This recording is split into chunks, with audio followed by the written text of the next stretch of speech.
ఓం శ్రీ శరవణ భవాయ నమః. మల్లవరం ఆలవెల్లి మల్లవరం శ్రీ శ్రీ ఉమామహేశ్వరవల్లి దేవసేన సమేత సుబ్రహ్మణ్య స్వామి దేవత స్వామివారి ఆలయం ఇదండి.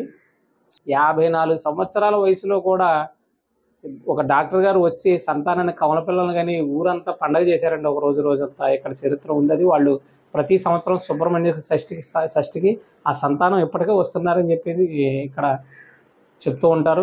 సంతానం కోసం, వివాహం కోసం ఏదైనా కష్టమని వచ్చిన వాళ్ళు కోనేటిలో స్నానం చేయడం, ఆ నాగుల చీర నాగులతో వాళ్ళు మెళ్ళ వేసుకోవడం, గుడి చుట్టూ ప్రదక్షిణ చేయడం, ఆ శివలింగానికి సుబ్రహ్మణ్య స్వామిలో ఉన్న ఆ రూపానికి కూడా అభిషేకం చేసుకుని వాళ్ళ కోరికలు కోరుకుంటారు. వారందరికీ వారి కోరికలు తీరుతాయి అనేది అనాది కాలముగా వస్తున్న ఆచారం, సాంప్రదాయం కింద నమ్మకం కూడానండి ఇక్కడ.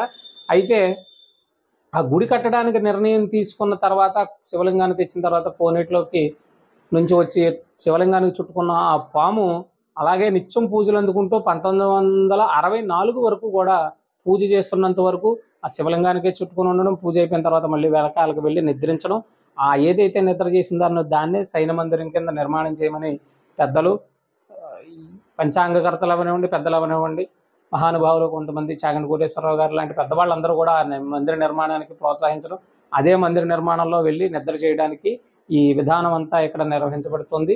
ఎవరైతే సంతానం కోసం, వివాహం కోసం వస్తున్నారో వాళ్ళు ఆ సుబ్రహ్మణ్య స్వామిలాగే ఆ శరీరానికి సంబంధించిన పూజ అంతవరకే తెలుసు కాబట్టి అలాగే చేశారు ఆ స్వామివారు. అలాగే మనం మానవ శరీరంతో ఉన్నాం కాబట్టి మనకు విధి విధానాలన్నీ కూడా ఒక ప్రత్యేకమైన విధానంగా రూపొందించుకున్నాం కాబట్టి ఈ విధంగా స్వామివారికి పూజ చేస్తే సంతానం కలుగుతారు, వివాహం జరుగుతుంది, ఆరోగ్యాలు బాగుపడతాయి, వ్యాపారాలు నిర్వహింపబడతాయి, చదువులు, ఉద్యోగాలు, అన్ని కోరికలు తీరతాయని నమ్మకంతో పెద్ద పెద్ద మహానుభావులు, చాగంటి కోటేశ్వరరావు గారు లాంటి మహానుభావుల ద్వారా, ఘంటసాల గారు, రేలంగి గారు, మర్రి చెన్నారెడ్డి గారు, ఇంకా ఎంతోమంది మహానుభావులు, పెద్ద పెద్ద అవధూతేంద్ర స్వామి వారు లాంటి స్వాములు కూడా ఇక్కడికి వచ్చి ఆ స్వామి యొక్క ప్రత్యక్ష నిదర్శనాన్ని చూసి అనుభవించి ఎంతోమందికి చెప్పడం జరిగిందండి.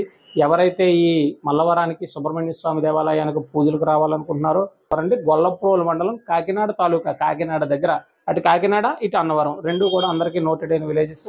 అలాగే షష్ఠికి, మంగళవారానికి విశేషమైన పూజా కార్యక్రమాలు జరుగుతాయి.